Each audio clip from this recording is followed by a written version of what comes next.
Good morning, everyone. I wanted to shoot a video today basically discussing aftermarket car warranties.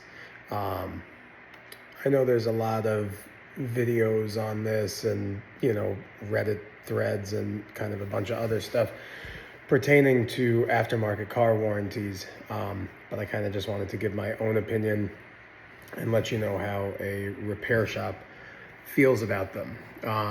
I kind of remember when aftermarket car warranties came out, and obviously they seemed great. You paid, I think, a couple grand when you bought the car for this aftermarket car warranty, and there was different levels, and you could pay like $2,000 for the bronze plan, $3,000 for the gold plan, and then there was some platinum plan that came with, basically they just covered like everything besides wearable items like shocks and struts and tires. So that's actually a good thing to say right now is these aftermarket warranty companies, they do not warranty consumables or wearables. So, they're not going to do your vehicle maintenance. They're not going to replace your tires. They're not going to replace your brakes. They're not going to replace your shocks. I mean, sometimes they do in certain situations, but most of the time, they're not going to pay for your spark plugs to get replaced or your serpentine belt to get replaced. They're only going to replace things that physically, break. Kind of like ignition coils, or sometimes a computer in the car, or the transmission, or the engine. The problem is people keep getting these things and they think they're buying a warranty. Now, a car warranty is pretty simple. The car is under manufacturer's warranty. They have a list of things that are covered, a list of things that aren't covered. If anything goes wrong, you bring it to the dealer. The dealer then replaces the parts under warranty at no charge to you, and life goes on. Aftermarket warranty companies really are more like insurance plans because there's a deductible. When you bring a car in and you have an aftermarket warranty, in the event that the part's covered, you'll be on the hook for X amount of dollars of it. So if you bring a car in and your deductible is $250 and the repair is $249.99, you're basically paying for the repair. The aftermarket warranty company isn't going to kick in any money because you didn't hit the deductible. Sounds like insurance, doesn't it? So that's kind of the biggest misconception, and they will do everything in their power to deny that claim, including sending adjusters to investigate the problem. If a repair shop says, hey, this thing needs a motor, it's knocking, it wasn't the owner's fault, but it does need a motor, they will send one of their adjusters down to do an investigation. And if everything pans out, maybe they'll change the motor. Maybe they say, oh, it was from a lack of maintenance. They might bounce the claim.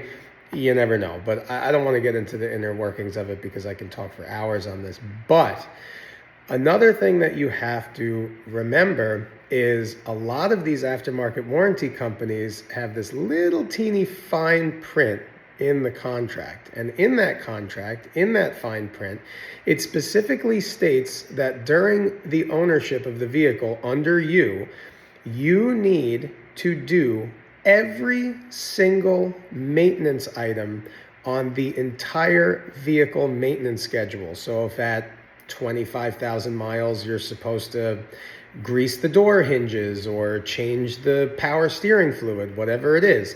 If you do not prove that you have done all that stuff, they will basically bounce your entire warranty coverage, even if the thing that broke has nothing to do with the thing in the maintenance schedule. So if your transmission explodes, but last month you didn't get your oil change when you were supposed to, or you do your own oil changes yourself and don't have any documentation of that, your $3,000 aftermarket warranty is now freaking meaningless. So that's the worst one. And I just had that happen not even a couple weeks ago. Customer came in with a transmission problem. I called the I'll call them an insurance company. You can call it an aftermarket warranty company if you'd like. And they basically said, well, what's the problem? And I said, well, the transmission is slipping, the fluid's contaminated, blah, blah, blah. Everything was looking good. The paperwork was perfect. My diagnostics were perfect. Everything was ready to go. And right as I'm waiting for an approval claim, I was told by the aftermarket warranty company that I need to prove that the vehicle got their oil, that the vehicle owner had the oil changed, the last 3 oil changes. And I said, well, I'm looking in the Carfax, I don't see any. He doesn't really come to me, so I don't have any records of that. So let me give him a call. So I called him up. I said, hey man, I need proof of your last 3 oil changes. He goes, well, I do them myself. How the hell am I supposed to prove that?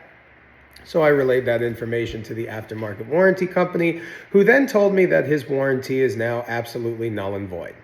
So the guy basically bought the truck, spent $3,000 more than he had that money wrapped up into the loan, is paying interest on that $3,000 for that warranty, which is now completely meaningless. So that just goes to show you how kind of crappy these aftermarket warranty companies can be. Now, I don't want to say that I've never seen them work. They do work, and they do approve a lot of claims. The problem is, let's say I tell them that you need an engine. They go, okay, cool, get us an estimate. So I write an estimate for a brand new engine that's going to come out of the crate with all the bells and whistles, with the job done correctly, even going as far as possibly updating the engine computer to the latest software level. So let's say I come up with a $7,000 estimate, $9,000, $10,000, whatever it may be that my repair ticket comes out to. Let's say it's $10,000. When I go to get these things approved from these companies, the company will go, well, wait a minute.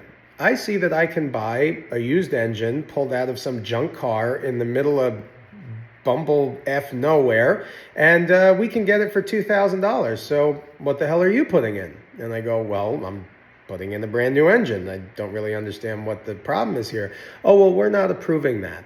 So they'll come out with their maximum amount that they are willing to pay on the claim, which I would say statistically at my shop, maybe if you're really lucky, covers, and I mean maybe, about 3/4 of the repair. So not only will you be on the hook for a deductible, but you're also going to be on the hook for whatever the difference is. And that's what I tell my customers when they tell me they have an aftermarket warranty company.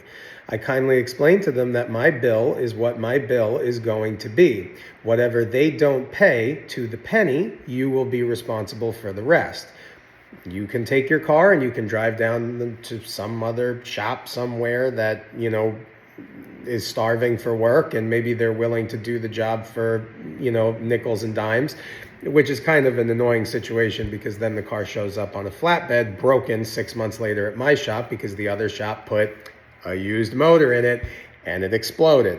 And now the customer is just completely and utterly screwed on a car that I'm sure they still owe money on, and it's just a nightmare. So basically, I'll end it with this. If you are thinking of getting an aftermarket warranty, I would do yourself a favor and I would look at their reviews. I would do as much research as you possibly can. I kind of advise against it. I think you're better off taking that money or whatever amount of money you're not going to have to pay off this warranty or whatever it is, and put it in the bank and basically make your own insurance policy and have a nest egg set aside for when the car does break, because they really are just not worth it. They really, at the end of the day, they rarely ever work out. You're usually paying a considerable amount of money towards the repair, even if they are kicking in money. So I kind of I would really steer against them. But if you really, really wholeheartedly want one, I would do your research.